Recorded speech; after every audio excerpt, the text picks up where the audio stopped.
The following special series is a Saka Broadcasting Young Producers Initiative titled Authors Among Us, or Autores Entre Nosotros. The focus of the series will be 4 Pennsylvania authors.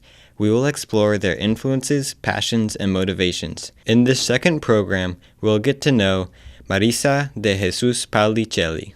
On April 6, 2019, author Marisa de Jesus Paulicelli conducted a reading at Saka's Tech Centro.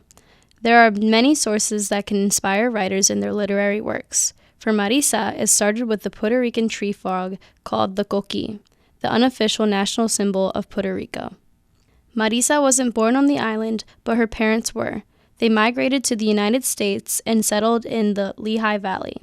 As a little girl, her parents would constantly talk about Puerto Rico, reminding her of their once home. Growing up in low-income housing allowed her to use reading as an escape from reality. With no library in her neighborhood, she would anxiously wait for the library system's bookmobile to visit the neighborhood. The lack of academic achievement among her classmates compelled her to succeed in her writing career. In early adulthood, she began her career as a legal secretary. Years passed and the yearning to write a book increased. She made the decision to write a children's book called There's a Coqui in My Shoe. With the encouragement of her husband, the research, writing, and search for a publisher began. I began writing my story in 2001, so my husband read the manuscript and he said to me, this is really good, why don't you get it published? So he's a very encouraging person.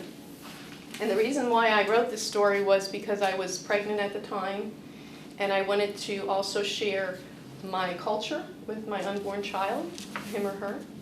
And so unfortunately, it ended a miscarriage. But the main character of the story, Armando, would have been, if I had a boy, I would have named him Armando. So that's why this is near and dear to my heart, too, as well. But my husband, such an encouraging person he is, he went out and bought me my first book, The Complete Idiot's Guide to Publishing Children's Books. This is a wealth of knowledge, and it's not only for children's books. It could be for any genre.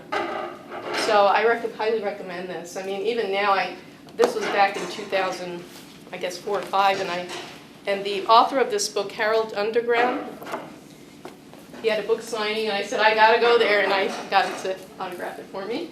So it's really doubly special for me. During the research phase of her book, she learns from the founder of Puerto Rico's Project Coqui, Rafael Joglar, that there are 17 coqui species in Puerto Rico. This created a challenge to incorporate and illustrate the different types of coquis. I wanted an educational book that included all the 17 coqui frogs of Puerto Rico. This was going to be the first, but because they said it's too much for color to print, that I had to downsize the book, the pages, and I didn't want to do that. So I didn't sign. For me, it wasn't not just to get my name on the book and have it sold. I wanted a book that, for generations to come, that would be unique for all children to enjoy forever. According to Marisa, discipline and persistence are key ingredients to the writing process. She demonstrated her persistence by bringing approximately 100 rejection letters from the publishers she approached. So what persistence does is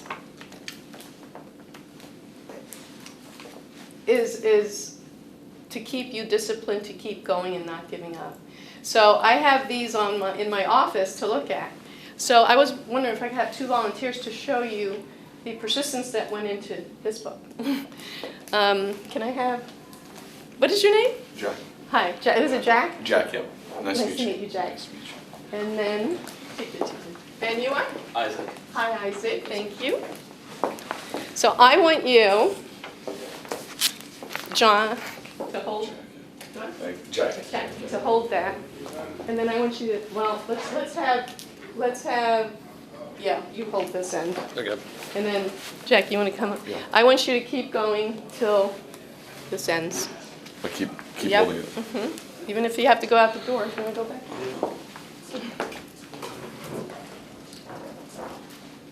Okay, go ahead. Yeah, go ahead, keep going. Yep, just roll it out. Roll it out. Keep going. How exciting, huh? It wasn't exciting. exciting at the time. I wanted to burn all these. The book has received multiple awards, including the International Latino Book Award and the Latino Books into Movies Award. Last year, the book was transformed into a play by Chicago's Miracle Center Theater, a nonprofit youth development organization that promotes the arts.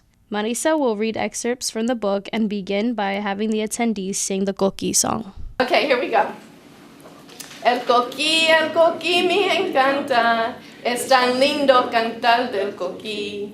Por las noches a ir a acostarme, me adormece cantando así. Coquí, coquí, coquí, coquí, coquí, coquí, coquí, coquí. Yay, you got it. Little frog makes me happy with this singing so lovely and sweet. When at nighttime I lie down and listen, it's his singing that puts me to sleep. Coquí, coquí, coquí, coquí, coquí, coquí, coquí, coquí. Armando was restless this evening, tossing and turning in his bunk bed, and usually by 9 p.m. he was sound asleep. Not even the steady patter of raindrops outside his bedroom window or the soft humming of his ceiling fan could help him drift off to the land of Nod. Armando was eager for tomorrow to arrive. Saturday was an important day for him and his mother Lola. The day they would open for business selling piraguas in Old San Juan, Puerto Rico. Piraguas are snow cones, and Armando and his mother had many flavors to choose from. Pineapple parade, lemon lime, coconut kiss, tamarind hug, mango tango, raspberry blast, grape vape, and tropical blend. All the colorful piraguas. Armando began counting the palm trees on the wallpaper border his mother had put up earlier this evening. 1 palm tree, 2 palm trees, 3 palm trees. Coqui? Coqui? Very good. Yeah, you got it. What was that, Armando wondered as he stopped counting. Maybe it was his rubber duck squeaking behind his pillow. Armando continued counting. 4 palm trees, 5 palm trees. Coqui? Yay, thank you. Armando realized the sound wasn't his ducky. Armando quickly sat up in bed. He looked to the right and he looked to the left, but he didn't see a thing. He heard the sound again. Coqui? This sound is more like the song of the coqui, exclaimed Armando. Armando had read about the famous coquis that sing to you at night on the island. He had many dreams of one day finding a coqui, but he had yet to discover one. Excitedly, Armando climbed down from his bunk bed to find the coqui. He shook out his bed sheets, no coqui there. He zoomed to the window ledge, almost knocking down his guitar, which he would one day love to play like Jose Feliciano. But there was no coqui there either. Finally, he dashed across the room and opened the closet door.